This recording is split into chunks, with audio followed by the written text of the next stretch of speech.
Hi guys, welcome to B a biceps skill house. आज के video में हम सीखेंगे। क्या हुआ?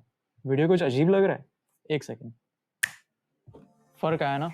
ये है कॉम्पोजिशन का मैजिक एंड आज हम यही मैजिक सीखने वाले हैं। कॉम्पोजिशन यानी कि आपके फोटो या वीडियो के फ्रेम में आप कैसे सब एलिमेंट्स अरेंज करते हो। एलिमेंट्स मतलब your subject, background and foreground. It's like setting up a picture so that it looks great to the viewer's I.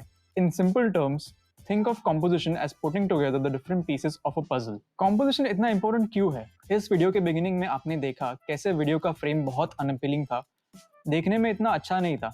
Similarly, if you want your viewers to connect with your art in a photo or a video, then there are a few rules of composition जो आपको follow करने चाहिए. So, let's go over our 6 very important tools for great composition brought to you by B Bicep Skill House.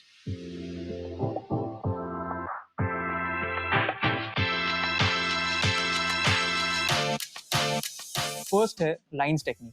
Lines बहुत ही powerful और versatile composition tool होती है। They can greatly enhance the visual impact and storytelling of your images. Composition में 3 types के lines होते हैं: vertical, horizontal and diagonal lines. Vertical lines are associated with stability and strength. Vertical line से आपके frame में height आ जाती है। इससे आपका सब्जेक्ट, चाहे वो इंसान हो या ऑब्जेक्ट, लंबा यानी कि टॉल लगता है। यही नहीं, बट आपके फोटो में वर्टिकल लाइंस की मदद से स्ट्रेंथ और पावर के वाइब्स आते हैं। This can be useful when photographing tall buildings, trees और other vertical elements. Vertical lines leading lines का काम भी करती है, guiding the viewer's eyes up और डाउन द फ्रेम। साथ ही साथ वर्टिकल लाइंस आपको फ्रेमिंग टूल भी देती है। Trees, columns, doorways and other vertical elements can naturally frame the scene, जिससे व्यूअर का ध्यान सीधा सब्जेक्ट पे जाएगा। नेक्स्ट आते हैं हॉरिजॉन्टल लाइंस। ये लाइंस आपके फ्रेम में कामनेस, पीस और स्टेबिलिटी प्रोजेक्ट करती है। They can give the photo a very peaceful vibe. इसी वजह से आप देखोगे कि लैंडस्केप मतलब नेचर फोटोज में यूजुअली कहीं ना कहीं से तो हॉरिजॉन्टल लाइंस आती ही है, as they also convey a feeling of vastness to the photo. Similar to vertical lines, horizontal lines can be used as a framing device and as leading lines. And now, diagonal lines. Diagonal lines से photo में direction और movement आ जाती है। By introducing diagonals, you break away from the traditional horizontal and vertical lines, जिससे आपका composition visually exciting और unique हो जाता है। Diagonal lines एक तरीके से हमारी पर्सपेक्टिव के लिए नेचुरल लीडिंग लाइंस भी होती है, जिसकी वजह से आप फोटो या वीडियो में डायगोनल लाइंस यूज करके डेप्थ भी ला सकते हो। Next point, negative space. Negative space आपके कंपोजिशन में वो खाली जगह होती है जो आपके सब्जेक्ट के आसपास होती है। In simple terms is the blank और empty space in your photo. ऐसी नेगेटिव स्पेस कंपोजिशन में क्यों होनी चाहिए? Is it literally a waste of space? नहीं, इससे इनफैक्ट आपका सब्जेक्ट और ज्यादा नोटिसेबल और प्रोमिनेंट हो जाता है।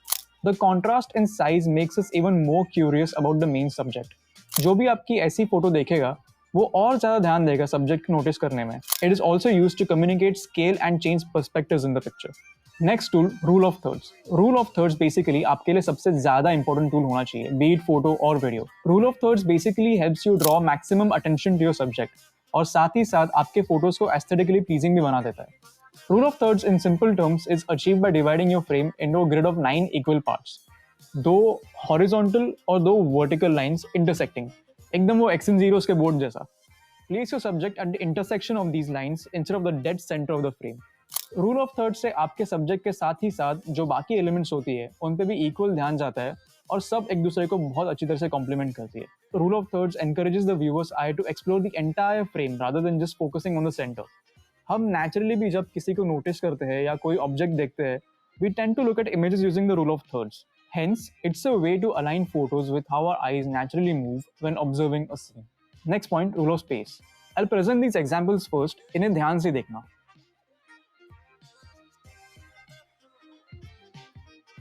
Okay, notice how this empty space on the side exactly उसी direction में जहाँ रणवीर देख रहा है.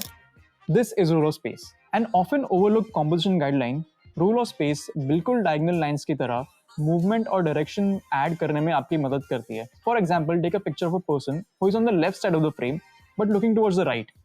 Leaving space on the right side is what rule of space is. Now, if the person was looking towards the right side but kept on the right side of the frame as well, किसी का भी ध्यान उस empty left side पे जाएगा कि ये जगह खाली क्यों है, यहाँ कुछ डिटेल्स देखनी है क्या। इस वजह से होगा क्या कि आपके सब्जेक्ट पे बहुत ही कम ध्यान जाएगा। It's unnatural.